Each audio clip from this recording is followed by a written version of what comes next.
নমস্কার দিদি ভাই দাদা ভাইরা, সাধনা রান্নাঘরে তোমাদের সবাইকে স্বাগত। আজকে তোমাদের সামনে আমি তৈরি করে দেখাবো সুজির ধপধপে ধোকলা বানিয়ে দেখাবো। এটা বাচ্চা থেকে বড়রা সবাই খেতে ভালোবাসবে আর খেতেও খুব টেস্টি হবে। আমি ধোকলা বানানোর জন্য আমি এখন কি কি করব তোমরা দেখতে থাকো।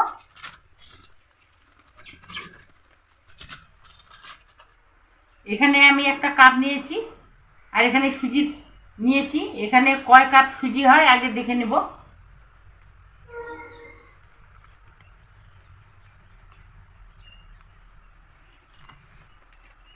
এক কাপের একটু বেশি হয়েছে, তো এখন এই কাপের মাপ দিয়ে আমি 2 কাপ সুজি দিয়ে দেব।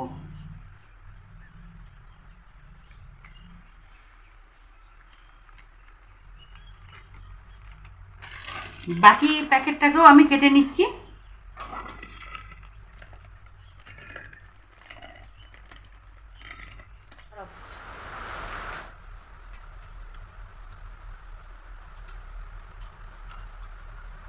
দু কাপ সুজি হয়ে গেল। এই প্যাকেটে আর কতটুকু সুজি আছে জানি না, এটাও কাপের মধ্যে ঢেলে নিচ্ছি।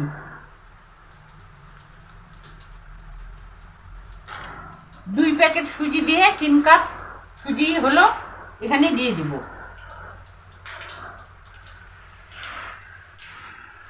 বাকি সুজিটা রেখে কি করব, 3 কাপ 2 প্যাকেটে সুজি হলো, তাই 3 কাপেই নিয়ে নিলাম। আর 3 কাপ সুজির মধ্যে এখানে 1.5 কাপ আমি দই দিয়ে দিব।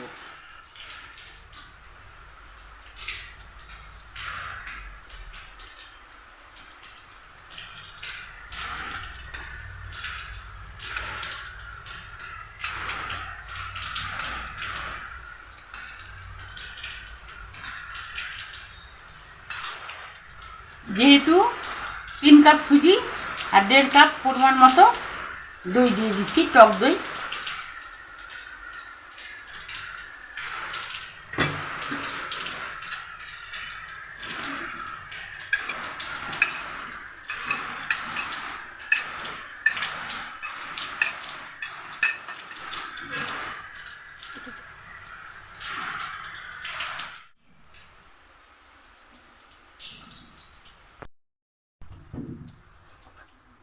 সুজি আর টক দই ভালোভাবে আমি মিশিয়ে নিলাম।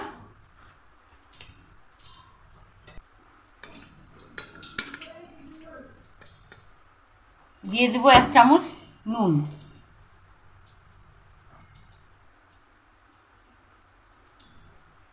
যেহেতু এই গোলাতে টক দই পড়েছে, তাই 1 চামচ চিনি দিয়ে দেবো স্বাদ আনার জন্য।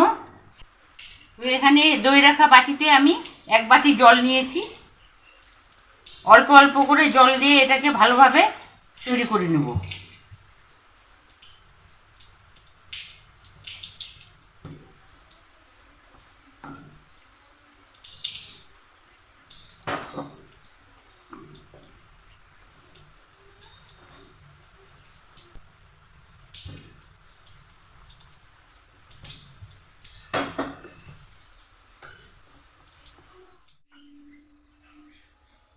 দিদিভাই দাদা ভাইরা, ধোকলা বানানোর জন্য এরকম রেখেছি ঘনত্ব, না মোটা না পাতলা। এখন এটাকে আমি 20 মিনিটের জন্য রেস্টে রাখবো। এই ব্যাটারটাকে কিন্তু আমি অনেকক্ষণ ধরে ফেটিয়ে নিলাম। এটা রেস্টে থাক, আমি এদিকে তরকাটা বানিয়ে ফেলবো। গ্যাস জ্বালিয়ে কড়াই বসিয়ে দিয়েছি, কড়াই গরম হয়ে গেছে। এখন তরকার জন্য সাদা তেল দিয়ে দিচ্ছি। পরিমাণ মতো সাদা তেল দিব।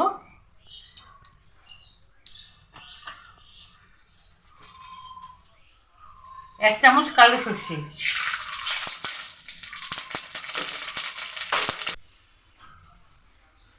হিঙের পরিবর্তে আমি আদা কুচি দিয়ে দিচ্ছি।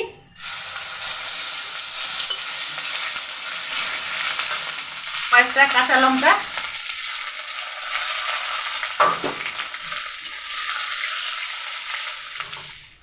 কাঁচা লঙ্কাগুলোকে আমি চিড়ে নিয়েছি, খুন্তি দিয়ে এইভাবে গালিয়ে দেব।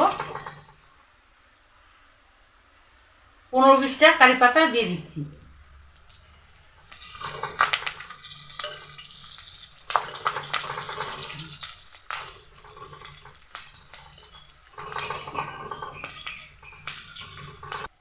হাফ কাপের মতো জল দিয়ে দিচ্ছি।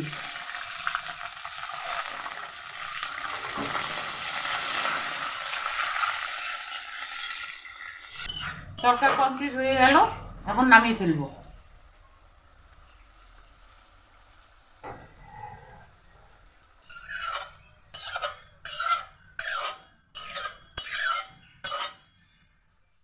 ঢোকলা বানানোর জন্য সসপ্যানে আমি জল নিয়েছি, জল ফুটতে দিব।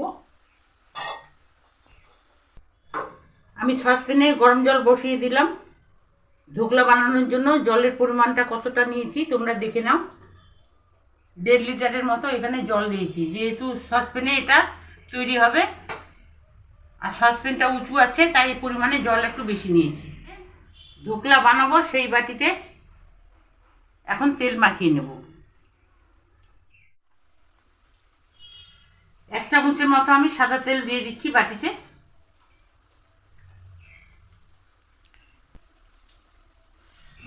ব্রাশ দিয়ে এটাকে ভালো করে লাগিয়ে দিব তেলটাকে চারদিকে।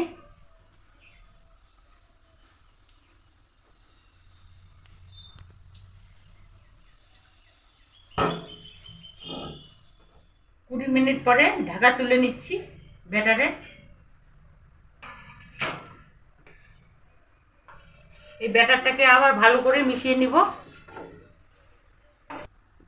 এটা কিন্তু খাওয়া সোডা। এই ব্যাটারে আমি হাফ চামচ খাওয়া সোডা দিয়ে দিব।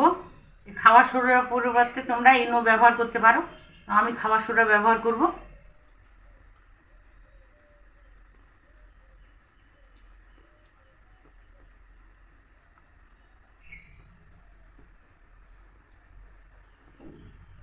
ভালোভাবে সোডা দিয়ে ফেটিয়ে নিতে হবে। আর 1 চামচের মতো সাদা তেলও দিয়ে দিব এই ব্যাটারে। সাদা তেল আর সোডা দেওয়ার পরে এটাকে ভালোভাবে ফেটিয়ে নিতে হবে। সোডা পড়াতে এই ব্যাটারটা ফুলে এসছে, এই দেখো অনেকটা ফুলে এসছে আর ব্যাটারটাও ভালোভাবে তৈরি হয়ে এসছে। জল ফুটিয়ে এসছে আর ঢোকলা বানানোর জন্য যেই বাটিতে তেল ব্রাশ করে নিয়েছি এখানে এখন ব্যাটারটাকে দিয়ে দেবো।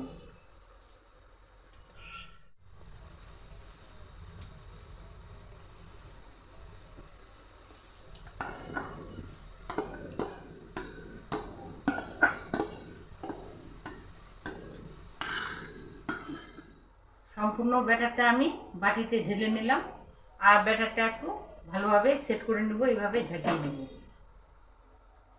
যাতে সম্পূর্ণভাবে ভালোভাবে সেট হয়।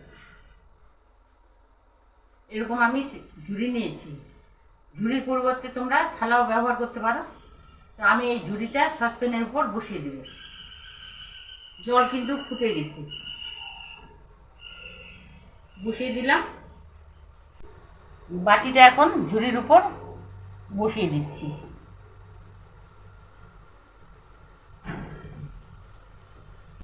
এখন এই থালা দিয়ে আমি ঢেকে দিচ্ছি। ঢোকলা 20 মিনিটের মতো সিদ্ধ হতে দেব।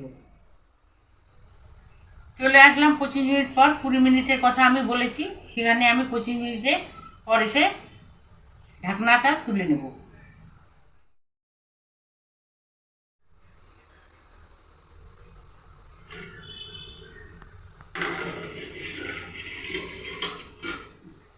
এখন ঢোকলাটাকে আমি চেক করে নেব ভালোভাবে সিদ্ধ হয়েছে কিনা।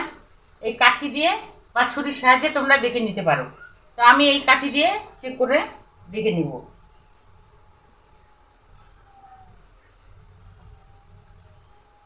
এই দেখো ভালোভাবে সিদ্ধ হয়েছে, কাঠিতে কোনো রকম ঢোকলা লাগেনি।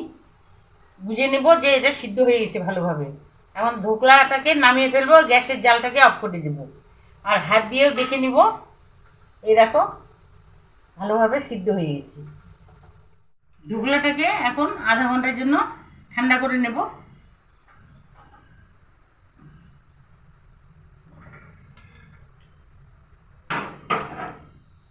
ধুগলা কিন্তু গরম অবস্থাতে কাটা যাবে না, কাটলে ভেঙে যাবে। পুরোপুরি আধা ঘন্টা ঠান্ডা করে নিয়ে এটাকে কাটতে হবে। এখন আমি আধা ঘন্টা ঠান্ডা করে নেব। দিদিভাই দাদা ভাইরা, আধা ঘন্টা পরে তোমাদের কাছে ফিরে আসলাম।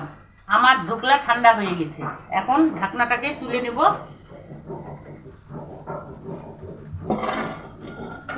যেহেতু ধুগলা অনেকক্ষণ পর ঠান্ডা হয়ে গেছে, এই দেখো আপনার থেকে এটা ছেড়ে দিয়েছি চারদিকে। এখন ছুরির সাহায্যে আমি সাইডগুলো একটু কেটে দিব।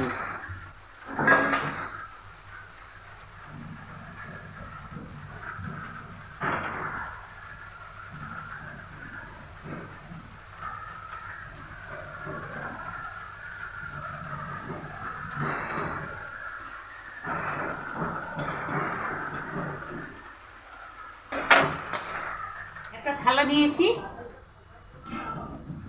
নিয়ে হাতে এইভাবে নিব, নিয়ে উপর করে নিব। এইভাবে বাটিটাকে উল্টে দিব।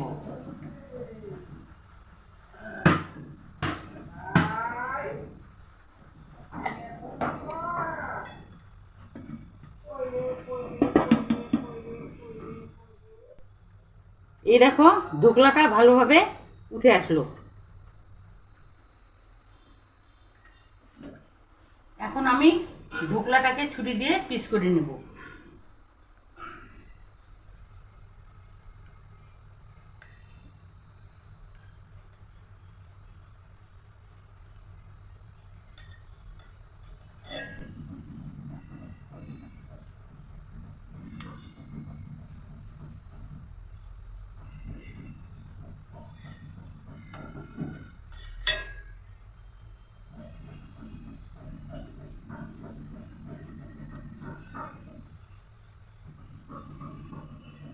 থালাটাকে একটু ঘুরিয়ে নিচ্ছি। এখন সমানভাবে এগুলোকে পিস করে কেটে নেব।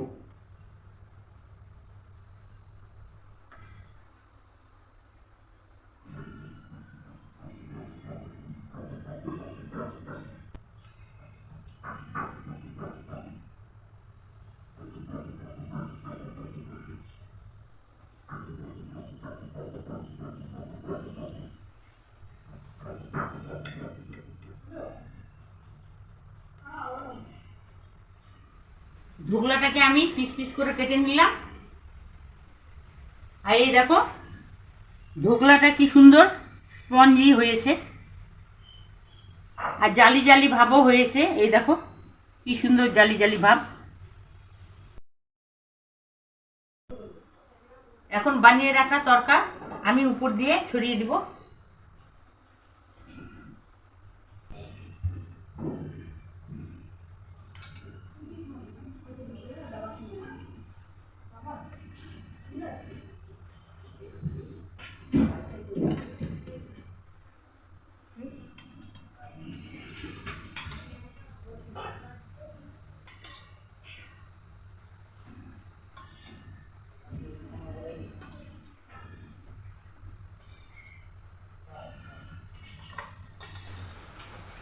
সুজি দিয়ে ধোকলা রেসিপিটা তোমাদের কেমন লাগলো? ভালো লাগলে লাইক করবে। আর যারা যারা আমার চ্যানেলে সাবস্ক্রাইব করোনি, সাবস্ক্রাইব করার জন্য তোমাদের কাছে অনুরোধ রাখলাম। আর আজকের জন্য ভিডিওটা তাহলে এখানেই শেষ করে দিচ্ছি। আরও আসবো কোনো নতুন রান্না নিয়ে। টাটা।